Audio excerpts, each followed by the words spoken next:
नमस्कार, मैं हूं अंशिता। दलितों को बीजेपी में बढ़ने का मौका नहीं मिलेगा। बीजेपी सिर्फ दलित प्रेम का दिखावा करती है। बीजेपी पर एक बार फिर दलित विरोधी होने का आरोप लग गया है। पार्टी पर यह आरोप लगा है, इसमें कोई हैरानी की बात नहीं है। इस तरह के आरोप तो हमेशा से लगते हैं, लेकिन जिसने ये आरोप लगाया है वो हैरानी की बात है, क्योंकि बीजेपी पर दलित विरोधी होने का आरोप लगाने वाले कोई और नहीं, खुद बीजेपी सांसद हैं। यानी बीजेपी के ही एक नेता ने खुलेआम बीजेपी को दलित विरोधी बता दिया है। इससे पार्टी की ऐसी तैसी हो गई है। सिर्फ यही नहीं, बीजेपी सांसद ने अपनी ही पार्टी पर परिवारवाद को बढ़ावा देने का भी गंभीर आरोप लगा दिया है। इसके बाद से अमित शाह के उस बयान की चर्चा तेज हो गई जो उन्होंने मध्य प्रदेश के बदनावर में चुनावी सभा को संबोधित करते हुए दिया था। यानी अमित शाह की भी खूब फजीहत हो रही है। तो अमित शाह ने क्या कहा था और उनकी किरकिरी क्यों हो रही है, इस पर आगे चर्चा करेंगे। फिलहाल बीजेपी सांसद के आरोपों को जान लेते हैं, क्योंकि इन आरोपों के सामने आने के बाद विपक्ष को बीजेपी को घेरने का मौका मिल गया है। वैसे तो लगभग हर राज्य में बीजेपी के अंदर कलह की स्थिति बनी हुई है, लेकिन यह विवाद उठा है कर्नाटक से। राज्य में बीजेपी के अंदर जबरदस्त खींचतान है। इसका असर कर्नाटक विधानसभा चुनाव पर भी पड़ा था। पार्टी चुनाव हार गई थी। हालांकि विधानसभा चुनाव हारने के बाद पार्टी लोकसभा चुनाव पर फोकस कर रही है और आम चुनाव में अच्छा प्रदर्शन कर सके, इसलिए पार्टी ने बड़ा बदलाव करते हुए कर्नाटक में बीजेपी को नया प्रदेश अध्यक्ष दिया। पार्टी को उम्मीद थी कि ऐसा करने से बीजेपी के अंदर मची खींचतान शायद खत्म हो जाएगी और लोकसभा चुनाव में फायदा होगा। लेकिन पार्टी का यह दांव तो उल्टा पड़ गया, क्योंकि यह विवाद थमने के बजाय बढ़ गया। सिर्फ बढ़ा ही नहीं, बल्कि पार्टी पर दलित विरोधी होने का गंभीर आरोप भी लग गया। दरअसल बीजेपी सांसद रमेश जिगाजिनागी ने कहा कि अगर आप दलित हैं तो आपको बीजेपी में आगे बढ़ने का मौका नहीं मिलेगा। बता दें कि बीजेपी सांसद का अपनी ही पार्टी के खिलाफ गुस्सा इसलिए फूट पड़ा क्योंकि पार्टी ने विजयेंद्र को प्रदेश अध्यक्ष नियुक्त कर दिया। सांसद ने हाईकमान के इस फैसले की खूब आलोचना की। सिर्फ यही नहीं, उन्होंने आरोप लगाया कि विजयेंद्र को इसलिए अध्यक्ष चुना गया क्योंकि वो येदियुरप्पा के बेटे हैं। बीजेपी सांसद ने अपना गुस्सा जाहिर करते हुए कहा कि हमने तो विजयेंद्र को पार्टी अध्यक्ष के रूप में नामित ही नहीं किया था।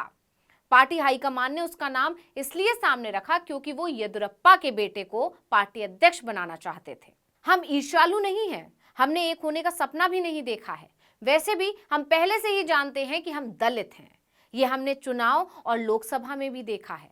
अगर दूसरे अमीर नेता या गौड़ा यानी कि बोकालिगा समाज से होते तो लोग उनका समर्थन करते हैं, लेकिन अगर कोई दलित हो तो कोई साथ नहीं देता। हम ये जानते हैं और ये बहुत दुर्भाग्यपूर्ण है।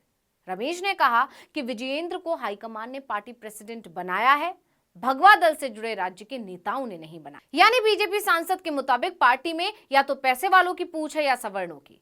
इस तरह से पार्टी पर सिर्फ दलित विरोधी होने का नहीं, बल्कि वंशवाद और परिवारवाद को बढ़ावा देने का भी आरोप लग गया। जबकि बीजेपी तो दूसरे राजनीतिक दलों पर परिवारवाद को बढ़ावा देने का आरोप लगाती है। खुद मोदी किसी भी मंच से परिवारवाद को खत्म करने का बयान देने से नहीं चूकते। इसलिए जब बीजेपी के अपने ही सांसद ने पार्टी पर ऐसा आरोप लगाया तो विरोधियों की आवाज बुलंद हो गई और बीजेपी की जबरदस्त किरकिरी हो रही है। अब बीजेपी सांसद के बयान से बीजेपी की फजीहत तो हो ही रही है, वहीं इस बयान ने उन तमाम आरोपों को बल दिया है जो विपक्ष बीजेपी पर लगाता आया है। खासकर राहुल गांधी तो हर मंच से बीजेपी पर दलित विरोधी होने का आरोप लगाते ही हैं। तमाम रिपोर्ट्स भी सामने आई हैं जिनमें दावा किया गया है कि सरकारी नौकरियों में दलितों को जगह नहीं मिल रही है, इसलिए बीजेपी घिरी हुई रहती है। हालांकि बीजेपी इन आरोपों को खारिज करती आई है, बल्कि जब भी पार्टी पर दलित और आदिवासी विरोधी होने का आरोप लगता है तो वो राष्ट्रपति द्रौपदी मुर्मू को आगे रखकर अपना दलित प्रेम दर्शाने की कोशिश करती है। लेकिन अब तो बीजेपी सांसद के ही बयान ने पार्टी के दलित प्रेम की पोल खोल कर रख दी है।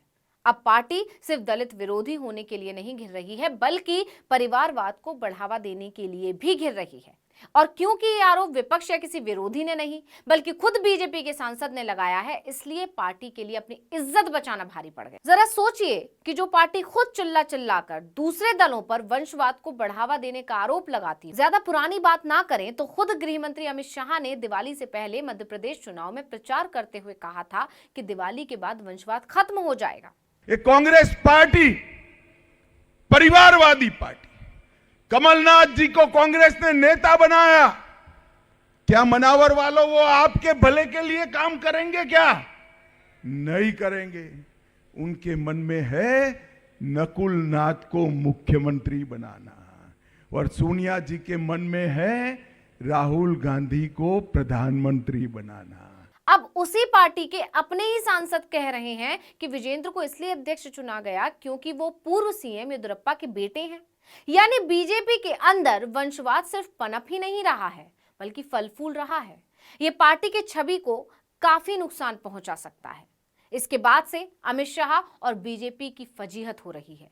लोग मजे ले रहे हैं कि शाह जी पहले अपनी पार्टी में वंशवाद तो खत्म कीजिए, तब दूसरों की बात कीजिए। यही नहीं, कुछ लोग तो अमित शाह को उनका बयान याद दिलाते हुए कह रहे हैं कि आप तो परिवारवाद खत्म करने की बात कर रहे हैं, तो फिर येदियुरप्पा के बेटे को अध्यक्ष बनाने का क्या मतलब है?